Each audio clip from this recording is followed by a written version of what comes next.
Good afternoon, ladies and gentlemen. Gyle here, and welcome back to the Worldwide People's Championship.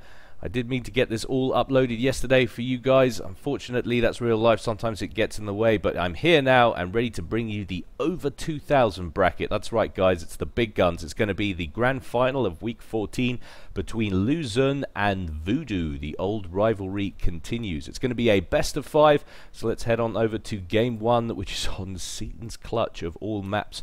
TA and Napalm have a sick sense of humor. I don't think I've ever seen this map played as a 1v1. So much mass to play with, and these guys starting in the 2 forward positions. It's going to be interesting to see if they actually decide to do the quintessential opening Seaton's maneuver and go for the mass in the middle. Obviously, a few Salem Rex, all the Titans, so on and so forth. Generally, the standard accepted format for Seaton's is you march your comm up the front, battle over the mass, and someone goes out early. But of course, you've got all of this mass to play with at the back territory. You don't have any teammates hoovering it up and getting in the way. But at the same time, that's a long distance for engineers to travel by foot, or track as it would be, and they'll have to take that extra time to build up. Whereas if you get to the middle, which is a lot closer for your ACU, you can hoover up more mass and get going quicker. So it'll be interesting to see. Anyway, down here we've got Voodoo opening first land, second air. He's going UEF in the yellow corner. Up here in his customary teal, we've got Luzon, who's gone first air. He's gone Seraphim, and he's got a bomber straight off the pad. Hasn't even got an engineer out first, so he's going very aggressive indeed. Of course, recently the bomber opening was nerfed. They added all of the extra power to the bombers, so you couldn't open, or it wasn't feasible to open like this on smaller maps. Everyone was doing it at the high levels, but obviously Luzon feels it must be worth it, and why argue with him, because he is quintessentially one of the top players, and arguably the top player. Some people disagree. And he's now going to come in and try and pick off a few engineers. He thinks it's worth it, because if he does manage to pick off a few engineers, it will slow the expansion up. And on a map like this, if you can get ahead, that would be amazing. First bomb away, going and hitting Voodoo in the face of his ACU. And Voodoo putting down those quintessential UEF templates, loving the logos. Doesn't matter how many times I see it, it always makes me smile. But that bomber does manage to pick up an engineer that was heading down here, so that's cancelled all the build orders that were going off down here. He's going to go in after another one, and Voodoo trying to rein it in, trying to keep hold of it, keep it alive. Hasn't managed to do so. 2 kills now for that bomber, so things going well. We've got a bunch of archers out now, though, for Voodoo. Looks like 4 on the field, lining up nicely. It's unlikely this bomber's going to get away again. He gets another bomb out to destroy the engineer that was on the pad, or potentially the interceptor. Didn't see which one it was, but the bomber does not make it out of there. So that is a nice start for Luzon, getting a couple of engineers out. He's got a bunch of his own now anyway, so he's expanding nicely, and another bomber off the pad. So it's going to be very interesting indeed to see how well this bomber opening works. That certainly would prove that on these larger maps, the 20 by 20 map, it is still viable if you're good with your bomber micro. So you can see Voodoo ignoring the hydrocarbon. He's been doing that quite a lot on a few maps. He's obviously got a build that works for him, and it's very heavily centralized around tons of T1P gens that involve the makeup of that template, but he might not get completed if this bomber has much more success. Another engineer trying to complete that task that was set to his predecessor, but he's not going to, as he's consigned to the big fiery wreck dump in the sky. That's not going to work out for him at all. And more engineers, there's 2, 3 ready to be popped on the left hand side. And all of the interceptors are going up here to stop more bombers from Luzon coming off the pad. Voodoo is just literally hovering, ready to pop any other air units that roll off the production line. But the trouble is, there's nothing down here defending. And with the bomber kicking around, that could be headaches. He's actually currently landed. He's a little bit more concerned about these 2 bombers. He's working currently on interceptors, but could do with getting some mobile static anti-air up, which he's done. And that will surely shoo away the interceptors, if not blow them out of the sky at the same time. Certainly one down, and now with another interceptor off the pad to defend. Should go very nicely indeed for Luzon. You can see that bomber heading north, expecting an engineer to have already made it there, but he hasn't got anywhere near it thanks to this harassment. Another engineer down. 2 kills on this bomber now, so that's 4 engineers that have bitten the dust. Very, very efficient use of mass and energy indeed from Luzon, and this is slowing Voodoo up horribly. Meanwhile, both of these guys making a move to the middle, and Luzon getting his hands on the mass. He's got his ACU to the middle first. Things going very nicely for him indeed. Voodoo, who's been a little bit slower, he's been building mass points and factories on the way with his commander. Take a look at the difference on the mass front, though. Full barring Luzon and continue to claim, stopping Voodoo getting his hands on what he can. Over 4,000 mass soon to be, with Voodoo on 80, virtually nothing. So he's losing the reclaim wars. He'll be losing the expansion side of things. That bomber now sitting on 4 kills, but he might not have long to live. He's got interceptors in the area. There is a scout plane that's trying to home in on him, but things going very well for Luzon. You can see the expansion things going nicely on his side. He's actually queuing up naval factories for the mid game. Everything's going well on that side. Now we're getting the first little bit of com on com action as Voodoo homes in on Luzon. And really, Voodoo wants to try and end this now. If he doesn't, he will be in a pretty pickle if he allows this game to go on. But his torrent of spam is not quite as strong as Luzon. So despite the fact that he's got Luzon down to about 6,500 HP, and he's sitting pretty on around 8,500, the longer this goes on, the more headaches he will be in. It looks like he's committing. He's not backing off and going into the water. He wants to try and at least force a draw. He hasn't quite got enough pursuing units of his own. You can see Luzon herding his units around the com, trying to bump him a little bit. And slowly the tide turns as the amount of HP on Voodoo's com drops significantly below Luzon. Voodoo throws up the GG. He knows he's lost. Not going to be able to get to Luzon. Even if he could, he wouldn't have enough damage left on the explosion to take out the remaining hit points. So very impressive play indeed from Luzon. And you can see, look, there's 2 bombers kicking around down here now. We've got 5 kills on that one. That one's obviously new. There's no kills on that one. So 5 engineers, we assume, bit the dust thanks to that one. Another 2 engineers from the first bomber that came out. And it really shows. I mean, look, nothing south or west or north of these 2 mass points for Voodoo. Absolutely nothing. Whereas you look at Luzon, he's expanded to the cliffs, he's expanded to the beach, he's starting naval factories. So even if this game had gone on a little while, that was pretty much a dead certainty that Voodoo was not going to come out the victor, barring some outrageous snipe. So I think that was the right call from Voodoo. Saves everybody a little bit of time. Let's head on to loading up the second replay. Game 2, of course, this is a best of 5, so plenty more action to come. Incidentally, guys, if you use Facebook and you haven't liked our Facebook page, please do head on over there. Just search Forge Alliance Forever, or failing that, the link's actually in the description below this video. I also have my own page. If you'd like to follow me, it is all under there. So it would be good to see you get all your media there, and it's a good place to see these things. So we'll update the scoreboard quickly if it allows me and stops pinging. Stupid thing. You're a stupid thing. There we go. So Luzon goes up 1. And game 2 is going to be on Desert Arena version 2. So, of course, this map very familiar indeed to any of the guys who ladder or play this game regularly. It's been around for donkeys. Obviously works as a 4v4. Works equally well as 2v2. Lots of mass to be gained. Lots of reclaim in the middle as well. Hydrocarbon hiding beneath seriously, well, I'm not going to say what that looks like, but a seriously large, odd-shaped rock formation. So you can get in there, hoover that up, and steal that hydrocarbon if you want to, but there's no need because there's hydrocarbons dotted all over the place at all of the different starting locations. But anyway, on to the players. We've got Voodoo down here at the bottom right in the yellow corner once again, and he's going UEF. And up here, this time also going UEF, so it's going to be a UEF mirror matchup. Luzon in his customary teal. Luzon opening land, second air. Voodoo opening land and going land all day. It would seem that's a serious amount of land factories. So Voodoo is going for mass spam. We'll see how that works out for him. Whereas we've got suggesting a little bit more of diversity of play coming out of Luzon. Of course, the heavier spam builds work very nicely on a map like this. You've got very little in terms of the environment to impede the movement of your units. They can go anywhere. You've got easy routes to make flanking maneuvers. And especially when you've got, like I say, no kind of hampering technique for the movement of your units. So easy to outflank your opponent if you have more units than them and cut down their aspect of map control. And that will probably be what Voodoo is after.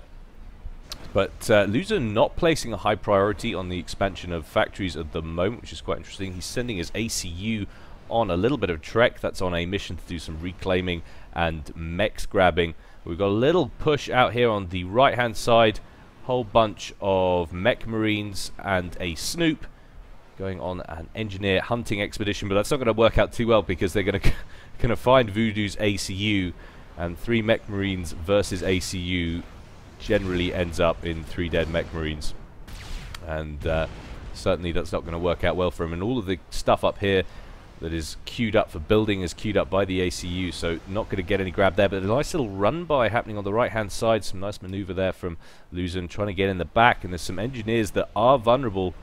There's not a lot of land units, like offensive land units or defensive land units, in the vicinity to protect them, so he could potentially pick up a couple of engineers if he so pushes for it. But we've got the strikers for Voodoo now heading west, going on the left hand side, going to run into some strikers of Luzon's.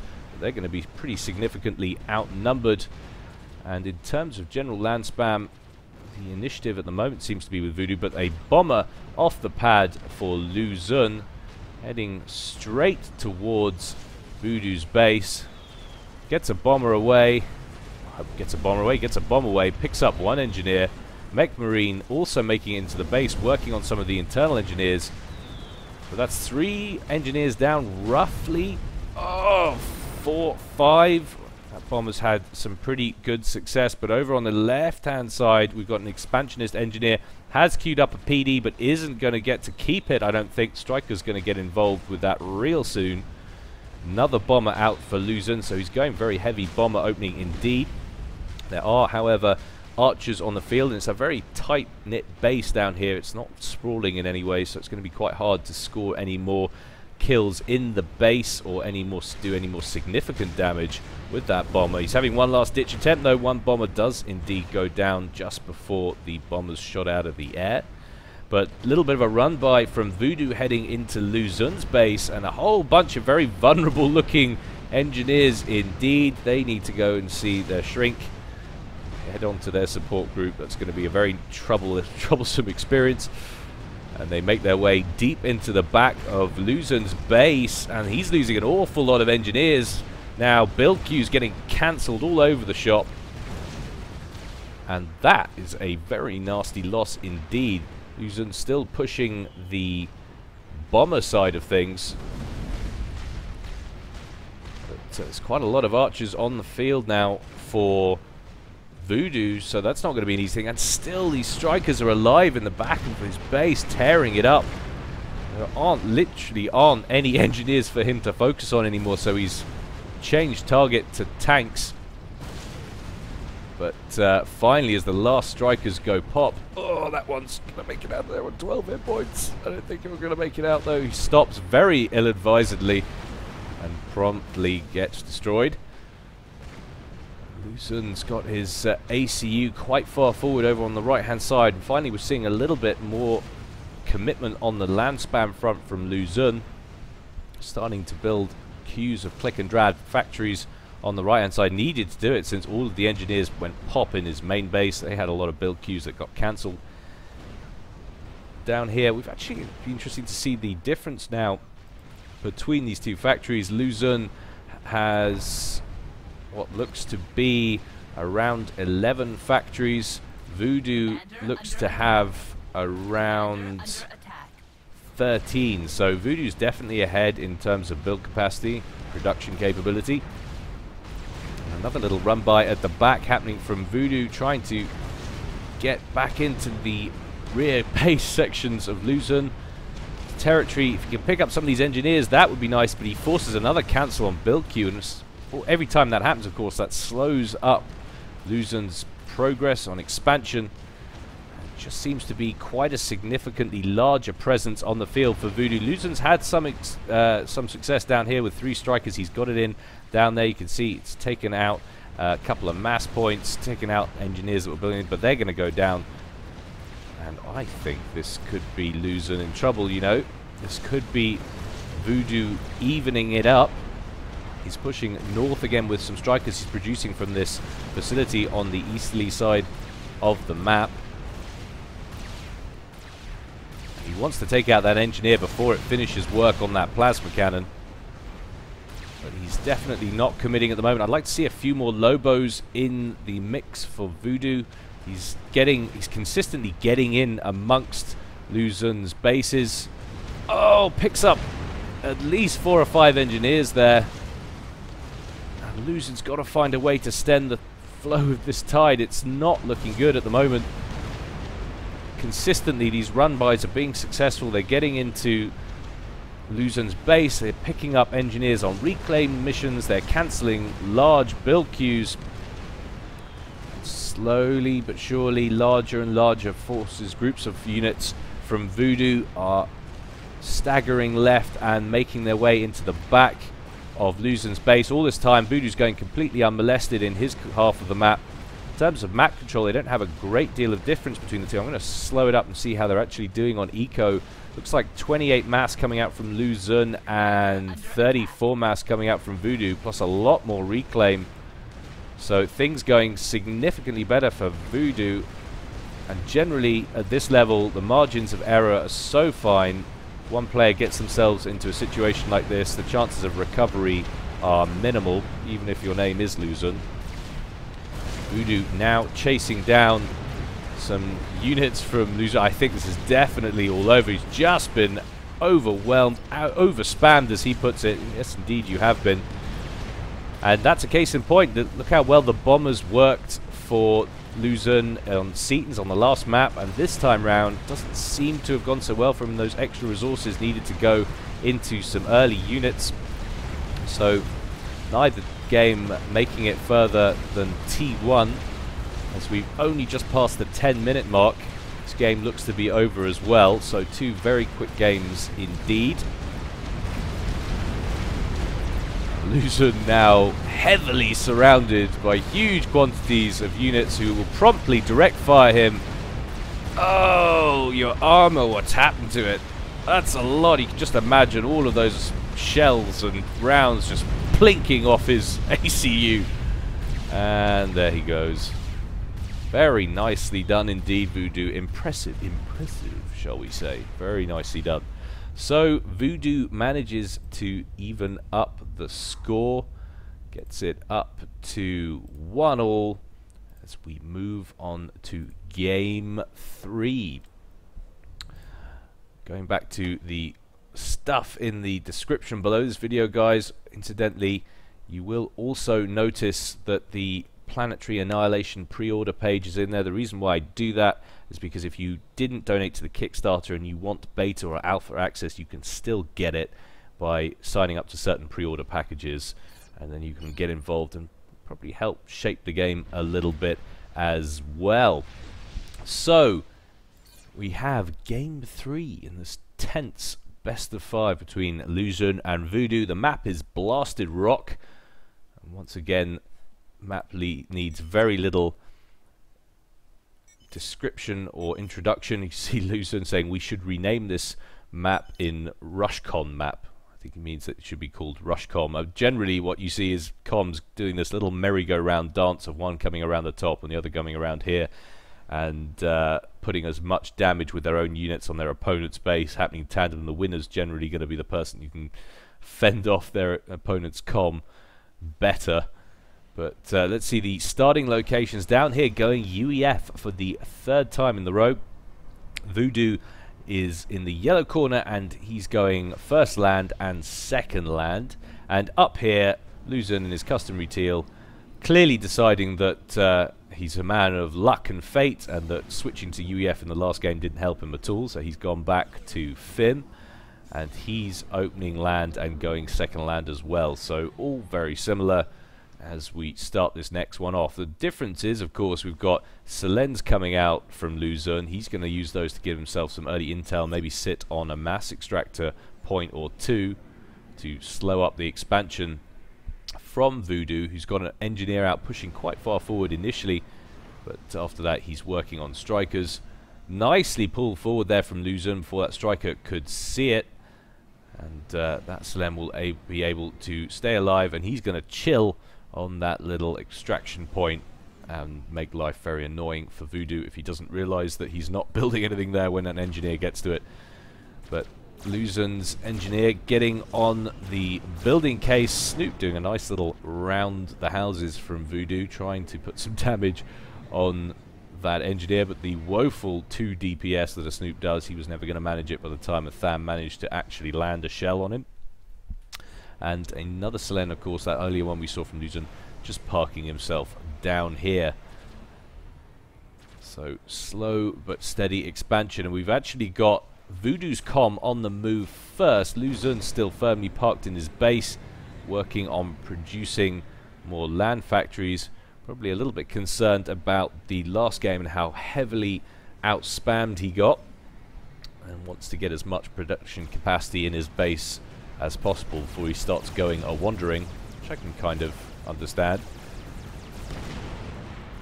And Luzon having some success with a Tham as Selem, but I don't think he's going to be able to... Oh, he might be able to pick up this engineer. Ah, yes, he does. Oh, beautiful little reclaim there from Voodoo on the move. Engineer survives with 54 HP. He'll be getting the little Congressional Medal of Construction from the UEF High Command. But very nicely done. But the Selene does manage to finish off, so he won't be getting anything. And he doesn't even get the mass extract. So actually what happens is he doesn't get his pension, and his family go hungry. And up here at the top, Voodoo is making a little bit of a push towards Luzon's hydrocarbon, and he's going to be able to snag this engineer before he gets it. And you notice the kind of timings that these players have got down. They're so aware of where and when engineers are likely to be in the vicinity. You already get that after a few thousand games, really. But the Thams from, oh sorry, the strikers from Voodoo have to withdraw slightly for a moment there as some heavier forces from Luzon enter the area, but not last too long as his own reinforcements even things up. And now we're getting some comm-on-comm action down here at the bottom. And there did seem to be a point defense turret that went down for Luzon, and it's a shame that's not there anymore. Presumably destroyed by Lobo fire. Would go some way to helping Luzon out down here. Ever so slightly on Luzon's side, so his reinforcements should turn up quicker. But look at this, a huge group of units. It's relatively even down here at the bottom. No defensive bonus in terms of static structures for Luzon, but up at the top, Voodoo has units, and if he'd have used them to make a run by, he could have gone in the back there, picked up some engineers, but he's gonna mass instead, or amass. Luzon outgunned down here now slightly.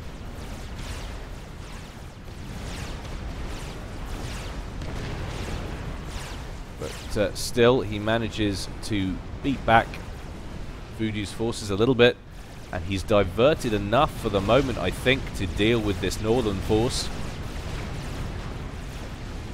Indeed he has. Voodoo runs gradually out of units up there. But suddenly down here, Luzon looking overwhelmed again, trying to get a point defense up once more. He's not going to manage it. The engineer's going to go down long before that gets completed. And Luzon very outnumbered here now as he drops below 6,500 hit points. He does have some reinforcing units, but I don't know if it's going to be enough. Voodoo can stay at range, continuing to fire on the comm of Luzon, while Luzon is forced to continually work on the spam. Don't think he's going to manage it. He hasn't got anything back here in terms of PD he can run to. There's just too many units on the field for Voodoo, and Voodoo can now easily tank the explosion. He can commit with his comm, and that's what he's going to do. A nice little rank up there for Luzon, passing the 20 kills. Hit points keeps him alive for a little bit longer as he backs up. Luzon knows he's not going to make it out though as he drops below 200 HP. He calls the GG, and there he goes. Very nicely done. So Voodoo takes the third game and pushes the score 2-1. Very interesting indeed. I think I can't be 100% sure, but I think the last few games I've watched between these two, maybe one of them would like to correct me. I think Luzon has been victorious, so it's nice to see Voodoo taking the fight back to him as we move on to game 4. Incidentally, guys, if you have struck upon this and aren't sure exactly what you're looking at, I have a few people saying, what is this, how do I play, in PMs and so forth. The game is Supreme Commander Forged Alliance. It's available on Steam for £10 or the equivalent in your local currency. And the GPG pulled support a while ago, so the matchmaking client we're using is called FAF, which stands for Forged Alliance Forever, and it's a free download. You can get it in the description below this video. Just install it and it'll do all the rest for you. It's a seriously clever little bit of kit, so even if you have the hard copy CDs or you're running on the Steam version, it will work out which is which and do all the rest. It's very cunning indeed, and there's a lot of excellent mods and stuff that are built into the client, so it's a much more fulfilling gaming experience than the original GPG matchmaking client. But anyway, on to game 4. As we can see, it's Roanoke's Abyss. So TA and Napalm have a sick sense of humor, giving these guys some a couple of very large maps in the mix, and making them really work for their title. Down here at the bottom in his customary teal, going Fim once again, we've got Luzon opening first land, going second air, queuing up tons and tons of T1 P-Gens, and up here, this time switching up again, to Fim, we have Voodoo, and he's going significantly heavy air, so this is about the most air we've seen from Voodoo in the entire match so far. First land and then 3 air factories, and that does kind of make sense obviously on these large maps with the islands like this. Go after your opponent and be very mobile indeed. You see there won't be any comm rushes or anything like that, like we saw in Seaton's or Blasted Rock or anything like that. It's going to be a very different ball game. It's going to be interesting to see if Navy plays some kind of role in this game. Haven't seen, only Navy we've seen so far, since 2 of the maps we've seen have been all land, have been on Seaton's, and all we saw there was 1 naval factory under construction for Luzon, obviously planning for the mid game but didn't get to use it. Straight off the pad, he's going to be working on a scout plane followed by a bomber, so aggressive as always. That's why we love him. You can see how much further ahead on the expansion side of things Luzon is this time. He's got engineers going out to all of the 4 closest islands. Well, this one's taking these 2 islands here, this one's taking those 2, and then these ones are taking the long trek forward to the next starting locations of the players that would be here, obviously, if it was a larger game. And he's going to be working on more land factories. Once again, of course, seeing lots of Fim, as we would expect on a map like this. Zui's as powerful as ever. Motion to get them adjusted or get artillery in general adjusted was not successful, but I didn't expect it to be in the latest patch. I still think there's a case, though, for some kind of damage nerf.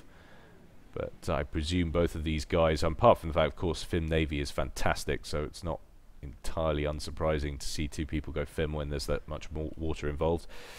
But Zuis are a tremendously cost-effective unit. Go anywhere and do huge amounts of damage. That's a lot of engineers that could potentially get popped. They're grouping together very nicely. Not going to get a bomb off, though.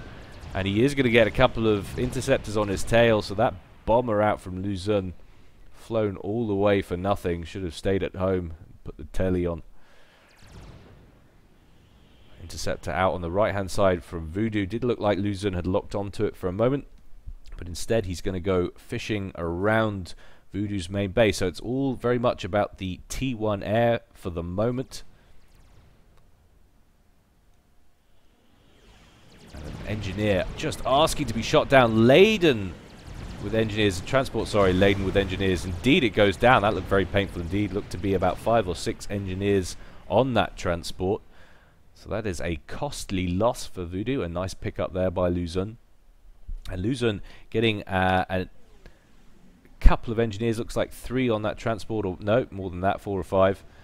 And that's heading north. Needs to be careful. Doesn't want to get spotted by this scout plane. And looks like he's heading into very dangerous territory indeed. There's a ton of T1 interceptors hovering around this section of the map for Voodoo. And he's going to transport supposedly right into the middle. I'd be amazed if he makes landfall. Very surprised indeed.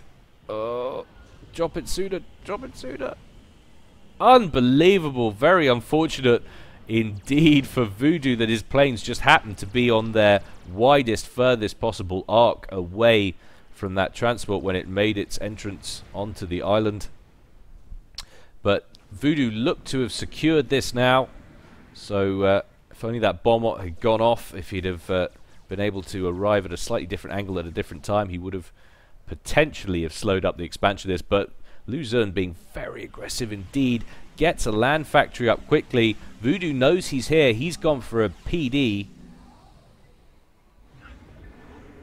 And there's another PD, so it's literally going to be a case of lots of PD and anti-air going up for both of these guys.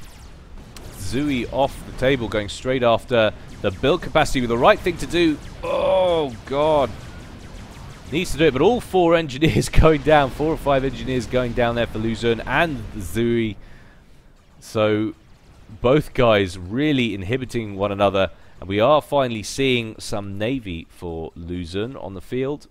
3 T1 naval factories in play already. A 4th soon to be, with 2 more in the queue. And we're seeing some frigates now on their way up to Voodoo, who's in a very similar situation, slightly behind on the naval factory building. So Luzon with a slight advantage there on timing. And still this mini war rages with very bleak numbers of units over at this top right hand island. So he's just kind of keeping a wide berth, probably wanting to get in around the side out of range from this point defense and work on the factory. And that radar is going some way to helping Voodoo. Luzon needs to get some build capacity on this island and get some up for himself. But quite a large proportion of interceptors on the map now for both players.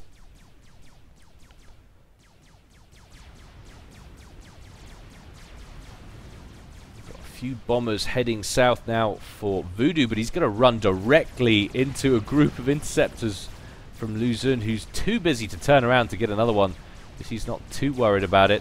Has one T1 anti-air static in place down here. Wants to be ready in place to refocus that onto this bomber. Doesn't want to lose too many engineers. And he does, so Luzon's on the ball, so that bomber gets promptly shot out of the sky. But Voodoo's had enough of this down here now. He's managed to take out that factory, and he's got his ACU involved as well. So this is going to be a new home for Voodoo. Nicely played as we pass the 10-minute mark. Quite a lot of bombers on their way, though. And look at this. This must be this transport here for Voodoo. Very nicely gone around. He's dropped an engineer off on each of these islands. He's capped these mass points, and somehow he's still alive. So it's still astonishing, actually, what you can achieve with early transport drops in this game before your opponent has intel of any decent coverage. Now we're seeing a pretty comprehensive air coverage out from Luzon over this top right island. He's not happy about yielding it. We have reinforcements coming in, though, from Voodoo. Gonna have a little bit of an air fight now. Next to impossible to see who's who, because it's a mirror matchup.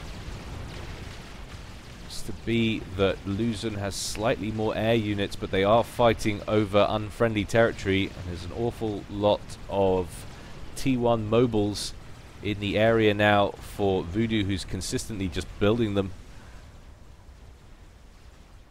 We've actually got a little bit extra Zui play here, so it is coming into play as much as I thought it would. And they're just kind of on a rally down here to skirt around the edge of this island and deal as much damage as they can. Had some success already on this island that's northwest of Luzon's starting location. And one bomber's on retribution detail back here, just working on these engineers. Very cheeky from Voodoo. I do normally call Luzon the mass burglar, but I think in this case the award firmly sits on Voodoo's shoulders. Large quantities of scout planes out for Luzon, trying to give himself as much intel as possible, and certainly he's realized now that this is where the threat belongs. As more and more Zuis and frigates arrive from Voodoo, heading on a constant stream down to this island. He doesn't really have a lot to deal with it, and it's a shame as well, because this is his T2 factory. He doesn't want to lose this. Not seeing any T2 tech at all. So that is, as far as I can tell, the only T2 technology center on the map for Luzon. If he were to lose that, that would be quite costly. But he's got some of his own frigates that have turned up now that are helping to pop the Zuis. Micro correctly, he should be able to defend against this without any significant issues. Over on the right-hand side, we've just got little fracas going on, but that's a big group of frigates heading south from Voodoo. Take a very quick look at the economy, see how these guys are getting on. Around 10k reclaim for Voodoo. I think it's tough to tell, but I think he's on around the high 90s mass. Luzon only on 7k and in the mid to high 70s, so certainly Voodoo is ahead on eco. And once again it looks like he's going for a slightly heavier tech build. See what he's got going down here. He's got these 3 air factories as well, which gives him tremendous versatility in play. He can switch up and get air dominance at any time. Luzon has got a couple of air factories to himself down here. Has managed to hold on to that land factory, and he's building hover tanks. If you ever wonder why I seem to say the names of other units that are the conventional human races but don't bother with Seraphim generally, it's because I can't pronounce most of them, so give me a break. But lots and lots of Zuis. Look at the stream of Zuis heading out from this island now. Such an effective tool. Very cost effective. And heading south on the right hand side from Voodoo as well. Some kind of counter stream going on from Luzon, but certainly inferior in numbers. But look at this fleet of frigates that have headed south earlier from Voodoo that has hit the side of Luzon's island and taking out huge quantities of build capacity. I looked about 10 engineers that just bit the dust there. He has to move away because they've spanned up a couple of quick T1 torpedo launchers, and that's a very bad place to park your interceptor. Somehow managing to stay alive. It's these ridiculous hills. This is of course the vanilla version of Roanoke's Abyss, not the Bunny Roanoke, the Phantom remake, where all of these islands are flat and equal, which is a real shame as far as I'm concerned, because it's a much better map. It means everybody or every location is equal. It gives you much more build space on these islands as well, as quite a serious fight kicking off now at the foot of Luzon's base.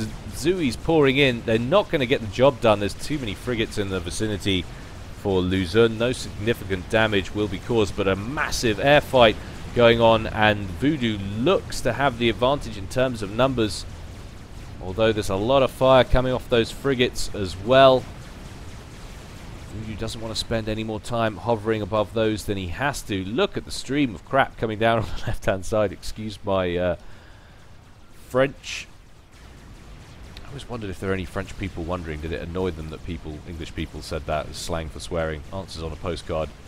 And that group of Zuis that were kind of rallied to the main base of Luzon are now redirected.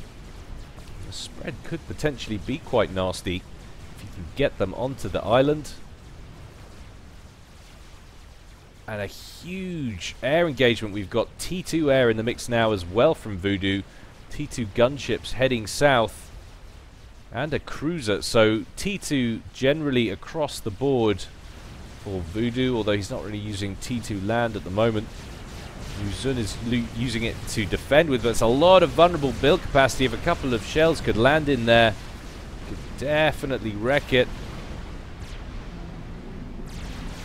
Luzon doesn't want to be losing T2 mass points.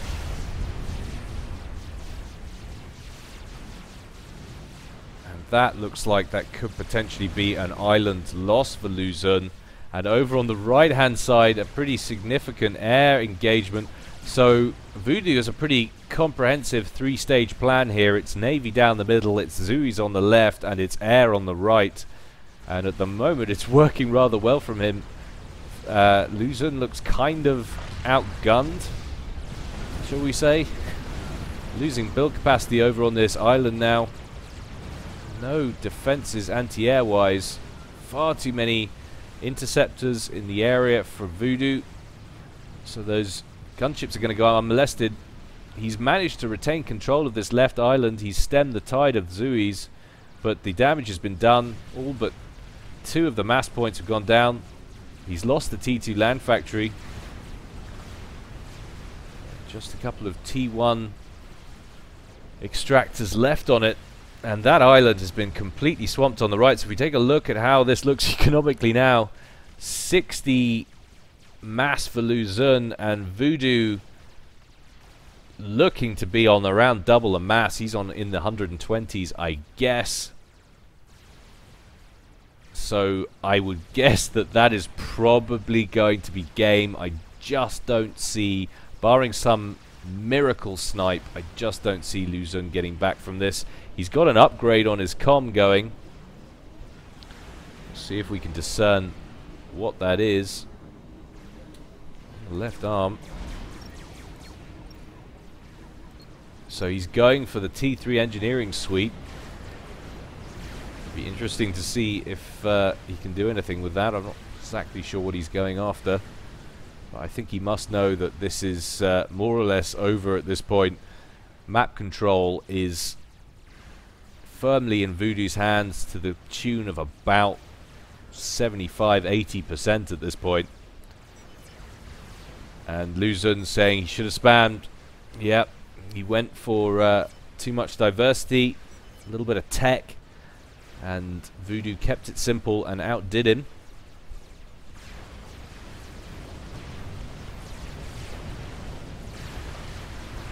And that's just too much stuff for Luzon to be able to deal with.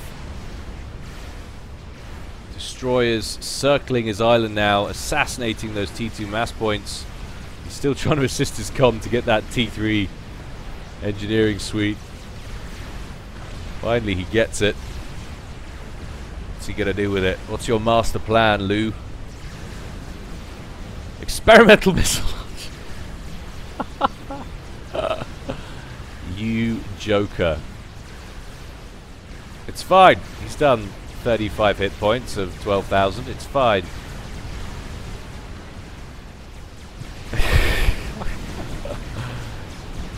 I love it. What a sense of humor. Only in this community would you see stuff like that. Some torpedo bombers out from Voodoo, working on the remnants of Luzon's navy. He's actually got some hover tanks up to the top left island and is working through Voodoo's forces there. He's asking politely if Voodoo would mind ceasing the killing of that experimental nuke launcher. Very rude of Voodoo, but under 5,000 HP on his comm now. Boom! So we've got a victory for Voodoo. Very nicely played indeed. 3-1. Very confident play. Luzon was saying a little bit earlier that he hadn't played for a little while. He was feeling a bit rusty, but I don't think you can use that excuse to undermine Voodoo's achievement there at all. Very confident play indeed. Luzon, we know you'll be back, son. Not to worry. Anyway, guys, that's enough from me. I've just realised as well, excuse the little StarCraft 2 symbols I've left on the starboard. That's not a homage to that RTS or anything like that. That's just me being fail. But I hope you enjoyed that, guys. More to come from me soon as well. It's also not just from casting point of view, but I know I need to get some more boot camp videos done. Like I say, it's been a bit hectic over here recently, but I will try and get those done ASAP. In the meantime, stay well, stay safe. This is Gyle signing out.